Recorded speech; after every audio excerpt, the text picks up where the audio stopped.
महादंगल की शुरुआत इस सवाल के साथ कि उत्तर प्रदेश में 2027 का चुनाव क्या सिर्फ और सिर्फ सनातन के नाम पर लड़ा जाएगा। ये सवाल इसलिए क्योंकि यूपी के सियासतदानों में खुद को बड़ा सनातनी साबित करने की होड़ मच गई है और इसके केंद्र में है स्वामी अविमुक्तेश्वरानंद, जिनके नाम पर प्रदेश की सियासत दो ध्रुवों में बटी हुई है।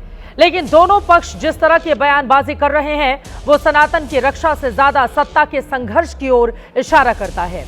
इसीलिए सियासी पंडित ये दावा कर रहे हैं कि योगी और अखिलेश का संदेश 27 की रेस की ओर क्या बढ़ता जा रहा है।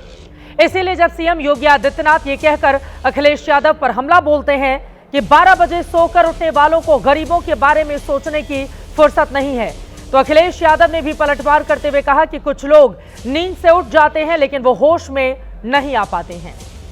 और इसके आगे फिर ये जुबानी जंग सनातन की ओर बढ़ चलती है, क्योंकि अखिलेश यादव ने दावा किया कि ये सरकार सतुआ बाबा के साथ तो है लेकिन शंकराचार्य जी के लिए संकट इस सरकार ने पैदा कर दिया है।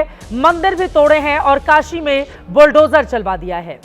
तो यूपी के डिप्टी सीएम केशव प्रसाद मौर्य ने पलटवार करते हुए कहा कि पूज्य शंकराचार्य के मामले में कुछ लोग घड़ियाली आंसू बहा रहे हैं। इस बीच बड़ी खबर उत्तर प्रदेश से यह सामने आई कि यूपी के बरेली में सिटी मजिस्ट्रेट अलंकार अग्निहोत्री ने यह कहते हुए अपने पद से इस्तीफा दे दिया कि शंकराचार्य और संतों का अपमान नहीं सहेगा हिंदुस्तान। तो क्या शंकराचार्य और सनातन पर हो रहा विवाद अब सिस्टम में भी जा घुसा है? क्या सरकार की योजनाओं को लोगों तक पहुंचाने वाले अधिकारी अब संत और शंकराचार्य को आधार बनाकर फैसला लेंगे?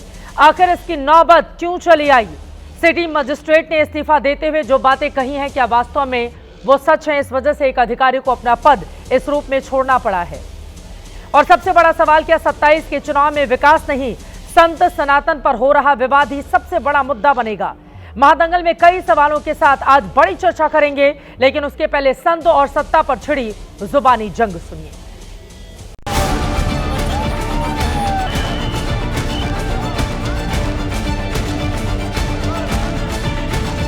कोई व्यक्ति अगर ये कहता है कि मैं न्याय से ऊपर हूं, मैं संविधान से ऊपर हूं, मैं व्यवस्था से ऊपर हूं, तो मुझे लगता है कि वह भारत की संविधान की अवमानना कर रहा है।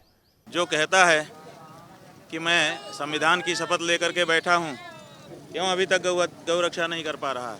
संविधान की अवमानना तो ये कुर्सी पर बैठे लोग कर रहे हैं।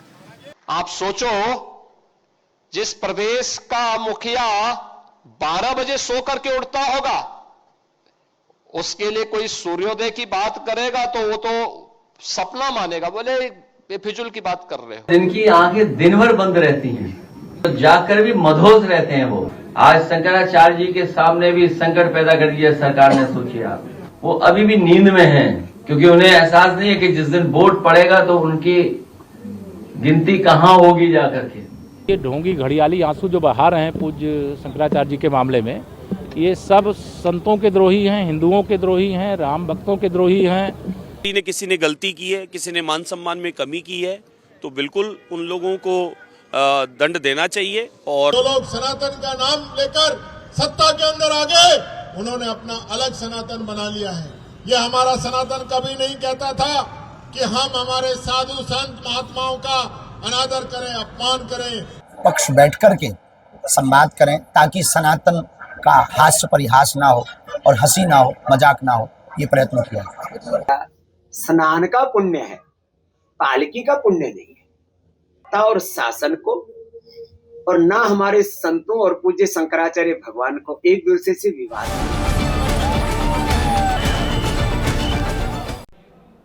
उत्तर प्रदेश में सबसे ज्यादा चर्चा इस बात को लेकर हो रही है क्योंकि वहां पर सनातन धर्म के अपमान का आरोप लगा रहा है खुद सनातन वाली सरकार के ऊपर। दो ध्रुवों में बटी हुई पूरी व्यवस्था नजर आ रही है। इन सब के बीच क्या कामकाज पर कम और सनातन पर ज्यादा मोहर लगेगी? 2027 के चुनाव में सिटी मजिस्ट्रेट का इस्तीफा क्या कहता है? आगे आने वाले वक्त में जिस तरह से मुद्दे लगातार बढ़ते हुए चले जा रहे हैं, क्या यूपी सरकार के लिए वो चुनौतियां भी लेकर आने वाले हैं?